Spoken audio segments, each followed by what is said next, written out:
कर भगवान की जय। नमः पार्वती नमः हरे हरे महादेव। आप सबको श्रावण मास की हार्दिक शुभकामनाएं। हम श्रावण मास की कथा के बारे में बड़ी ही सुंदर चर्चा कर रहे थे, जिस कथा के अंदर हमने 5 अध्यायों का श्रवण किया। आज भगवान शंकर श्री सनत कुमारों को श्री श्रावण मास का 6ठा अध्याय सुनाने जा रहे हैं, जिस अध्याय में भगवान शंकर श्री शिवलिंग की पूजा तथा सोमवार के व्रत के बारे में बताते हैं कि किस प्रकार से हमने श्रावण मास में सोमवार के व्रत को रखना चाहिए। तो सनत कुमारों ने भगवान श्री शंकर से प्रश्न किया कि हे भगवान शंकर, आपने हमें रविवार की बड़ी ही सुंदर कथा सुनाई, अब हम आपके मुखार बिंद से श्री सोमवार की कथा सुनना चाहते हैं कि सोमवार के दिन किस प्रकार से पूजा करनी चाहिए, किस प्रकार से व्रत धारण करना चाहिए तथा क्या इसकी विधि है। भगवान शिव शंकर सनत कुमारों को कहने लगे, हे सनत कुमार, चंद्रमा का नाम सोम है तथा ब्राह्मणों के सोम राजा है। यज्ञ साधन सोमलता का नाम है। इन नामों के कारण सोमवार का व्रत अति विशेष हो जाता है। सोमवार के व्रत को धारण करने वाला व्यक्ति बड़ा ही पवित्र हो जाता है। सुबह शुद्ध जल से स्नान करें तथा स्वच्छ वस्त्रों को पहनकर भगवान शंकर की पूजा के लिए अपने पास स्थित भगवान शंकर के मंदिर में जाइए तथा आप भगवान शिव शंकर के मंदिर में जाकर उनके सोमवार के व्रत का संकल्प ग्रहण करें। हे भगवान शंकर, हम आपकी शरण में इस सोमवार के व्रत को ग्रहण करने जा रहे हैं, इसको धारण करने जा रहे हैं। आपकी कृपा से बिना किसी विघ्न के हमारा ये व्रत पूर्ण हो जाए। इस प्रकार से भगवान शंकर के चरणों में इस सोमवार व्रत का संकल्प करना चाहिए। बताया गया कि जो श्रावण मास के सोमवार के व्रत को धारण करता है उसे 12 महीनों के सोमवार के व्रत करने का फल प्राप्त होता है। ये श्रावण मास के सोमवार के व्रत भगवान शंकर को अति प्रिय है। बताया गया कि सोमवार भगवान शंकर का ही वार है, तो भगवान शंकर कहते हैं इस दिन मेरी शिवलिंग की षोडश उपचार से पूजा करनी चाहिए। बताया कि शिवलिंग के पास जाकर, शिवालय में जाकर सबसे पहले भगवान को नमस्कार करें, भगवान को प्रणाम करें, वहां पर जो भी घंटी है, घंटा है, उसका वादन करें, उसको बजाएं तथा अपनी सामग्री को रखें, भगवान पर जल को समर्पित करें। दूध, दही, शहद, घी, शक्करा तथा इस प्रकार से फिर शुद्ध जल से स्नान करवा के भगवान को वस्त्र आदि तथा रोली, मोली, चावल, लौंग, इलायची, सुपारी तथा पान, इत्र, गुलाल, इससे भगवान शंकर अति प्रसन्न होते हैं। बताया गया भगवान शंकर का पूजन सुंदर पुष्पों से करें, बेल पत्रों से करें तथा आंवला के पत्रों से तथा शमी पत्रों से भगवान का पूजन करें। भगवान को आक तथा धतूरा भी बड़े प्रिय है। अगर आपको मिल सके तो भांग से भी भगवान का पूजन करें। आप भांग को दूध में मिलाकर तथा उसमें कुछ शर्करा मिलाकर भगवान का अभिषेक भी कर सकते हैं। बताया गया इस प्रकार से की हुई गई पूजा से भगवान शंकर अति प्रसन्न होते हैं। भगवान का जला अभिषेक करें, पंचामृत का अभिषेक करें तथा कुछ पंचामृत भगवान का भोग लगाने के लिए रखें। बताया गया भगवान को तुलसी मंजरी भी अति प्रिय है। इस प्रकार से भगवान पे नाना प्रकार की सामग्रियों को समर्पित करें तथा भगवान पे नाना प्रकार की सामग्रियों को समर्पित करके पंचामृत का भोग लगाएं। कुछ फल अपने साथ लेकर जाएं, उनका भोग लगाएं। इस प्रकार से भगवान शंकर का पूजन करके हमने उनके चरणों को स्पर्श करना चाहिए। जल लहरी के नीचे से जल लेकर अपने सिर के ऊपर छिड़कना तथा अपने नेत्रों के लगाना, अपने मस्तक पर तिलक लगाना तथा अपने कंठ पर तिलक लगाना चाहिए। इस प्रकार से भगवान शंकर के समीप खड़े होकर 3 बार हर हर महादेव कहकर ये 3 बार ताली को बजाना चाहिए। इससे भगवान अति प्रसन्न होते हैं।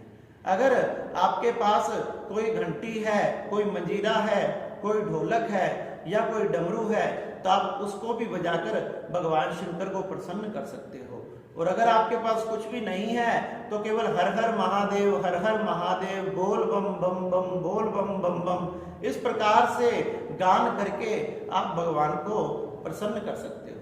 भगवान शंकर कहने लगे, इससे मैं बड़ा प्रसन्न होता हूँ, आप घर में भी मेरी पूजा कर सकते हो। सुंदर किसी ब्राह्मण को बुलाकर सुंदर सी वेदी बनाए, लिंग भद्रो मंडल बनाए, उस पर कलश की स्थापना करें। उस तांबे के कलश के ऊपर नंदी के समेत पार्वती तथा मेरी प्रतिमा को रखकर पूजा करनी चाहिए। बताया गया उस पर कुछ वस्त्रों को समर्पण करें तथा ओम नमः शिवाय या भगवान के मृत्युंजय मंत्र का जाप करना चाहिए।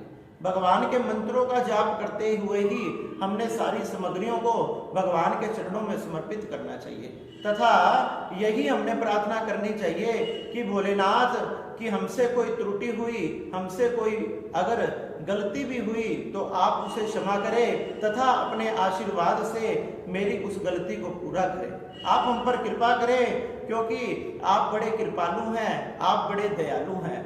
तथा इस प्रकार से भगवान शंकर के चरणों में प्रार्थना करनी चाहिए। बताया गया कि आप सोमवार के व्रत को फलियार के साथ भी कर सकते हैं। कई व्यक्ति इसमें एक समय दूध तथा फल लेते हैं, कई व्यक्ति एक समय चूरमा लेते हैं। इस प्रकार से आप इसमें नक्त भोजन भी कर सकते हैं। बताया गया कि भगवान शिव शंकर के व्रत में सुबह आप फलियार ग्रहण करें तथा भगवान शंकर सुबह की पूजा से तो प्रसन्न होते ही हैं, लेकिन श्रावण मास में जो सोमवार पड़ रहा है उस सोमवार में हम सुबह पूजा करने के साथ साथ प्रदोष काल में, भगवान को प्रदोष काल अति प्रिय है। भगवान के सोमवार के दिन शाम के समय जिस दिन संध्या काल होता है, सूर्य अस्त होने होता है, उस समय जिस समय गऊ को धोआ जाता है, उस समय भगवान शंकर अपने रुद्र गणों के साथ समस्त पृथ्वी का चक्कर लगाते हैं। अगर उस समय भी हम जाकर भगवान शिव शंकर के मंदिर में फिर से पूजा करें, भगवान को दीपक समर्पित करें, वहां दीपक जलाएं, कुछ पुष्प समर्पित करें तथा कुछ देर बैठ के भगवान का कीर्तन करें, मंत्रों का जाप करें, इससे भी भगवान अति प्रसन्न होते हैं। तो बताया गया इस प्रकार से पूजा कर कर आकर घर पर फिर आप चूरमा भगवान का ग्रहण कर सकते हैं या फलिहार कर सकते हैं या आपसे नाहर आ जाए तो एक समय भोजन भी कर सकते हैं। इस प्रकार से भगवान शिव शंकर का यह सोमवार का व्रत रखने से व्यक्ति की सभी मनोकामनाएं पूर्ण होती है। अगर किसी के संतान नहीं है तो उसे संतान की प्राप्ति होती है, कोई निर्धन है तो उसे धन की प्राप्ति होती है तथा समस्त मनोकामनाएं पूर्ण होती है। इस प्रकार से भगवान शिव शंकर श्रावण मास में ये सोमवार के व्रत के रूप में अपने भक्तों पर बड़ी सुंदर कृपा करते हैं। बताने लगे इस प्रकार से पूरा दिन भगवान का नाम लेते हुए नमः शिवाय, ओम नमः शिवाय का जाप करते हुए दिन व्यतीत करना चाहिए तथा इसका उद्यापन भी जरूर करना चाहिए, क्योंकि हमें किसी व्रत का फल जब भी प्राप्त होता है जब हम उसका उद्यापन करते हैं। श्रावण मास के अंतिम सोमवार को इसका उद्यापन करना चाहिए, हवन करना चाहिए, बेल पत्रों आदि से, षडाक्षर मंत्र से, पंचाक्षर मंत्र से, भगवान के मृत्युंजय मंत्र से उसमें आहुति लगानी चाहिए। 11 ब्राह्मणों को भोजन कराना चाहिए, उनको कलश का दान करना चाहिए, उनको वस्त्र आदि का दान करना चाहिए। जो हमने भगवान की अगर घर में पूजा की है तो घर में जो प्रतिमा स्थापित की थी उसको भी उन्हें दान में देनी चाहिए। इस प्रकार से व्रत करने से भगवान शंकर बड़े प्रसन्न होते हैं। कहते हैं इस प्रकार जो व्यक्ति व्रत धारण करता है उसे अटल सौभाग्य की प्राप्ति होती है, उसकी कभी भी अकाल मृत्यु नहीं होती तथा उसके सभी रोगों का, संकटों का, कष्टों का बाबा भोलेनाथ हरण करते हैं। बाबा भोलेनाथ सबका भंडार भरने वाले हैं तथा सब पर कृपा करने वाले हैं। इस प्रकार से श्रावण के इस सुंदर सोमवार को भगवान शिव शंकर का व्रत धारण करना चाहिए। उनका स्वभाव बड़ा सौम्य है, वह सब पर कृपा करने वाले हैं। ऐसे भोलेनाथ का व्रत करने मात्र से हमें पूरे वर्ष का फल प्राप्त होता है तथा भोलेनाथ हमारा इतना भंडार भर देते हैं कि हमने कभी भी किसी से कुछ मांगने की जरूरत नहीं पड़ती। ऐसे मेरे भोले बाबा, ऐसे शिव शंकर भगवान जिनका ये श्रावण मास अति प्रिय है, ऐसे पूरे मास में हमने भगवान के शिव शंकर भगवान का हर हर महादेव कर कर, शिव शंभु कहकर, शिव शंकर कहकर उनके नामों का नाना प्रकार से उच्चारण करके पूरा मास व्यतीत करना चाहिए। भगवान शिव शंकर का जो भी आपको नाम आता है, भोलेनाथ, कैलाशपति, भूतनाथ, वेदराज, नंदराज, नंद की सवारी, ज्योतिर्लिंग, महाकाल, रुद्रनाथ, भीम, शंकर, नटराज, प्रलयंकारी, डमरूधारी, चंद्रधारी, मल्लिकार्जुन, उज्जैनी, महाकाल, ओंकारेश्वर, ममलेश्वर, कैलारनाथ, अमरनाथ, जो भी आपको नाम आता है, इन सभी नामों से भगवान का उच्चारण करके उनको प्रसन्न करना चाहिए। और आपको कुछ ना भी याद रहे तो बम बम बम बम बम बम बम बम कहकर भगवान शंकर को प्रसन्न करना चाहिए, क्योंकि इससे भगवान शंकर बड़े प्रसन्न होते हैं। इसलिए आप भी इस सोमवार के व्रत को जरूर धारण करें तथा भगवान शंकर के मंदिर में जाकर उनकी पूजा करें। इस प्रकार से भगवान शंकर आपकी सभी मनोकामनाएं पूर्ण करेंगे। एक बार मेरे साथ मिलकर बोलो शंकर भगवान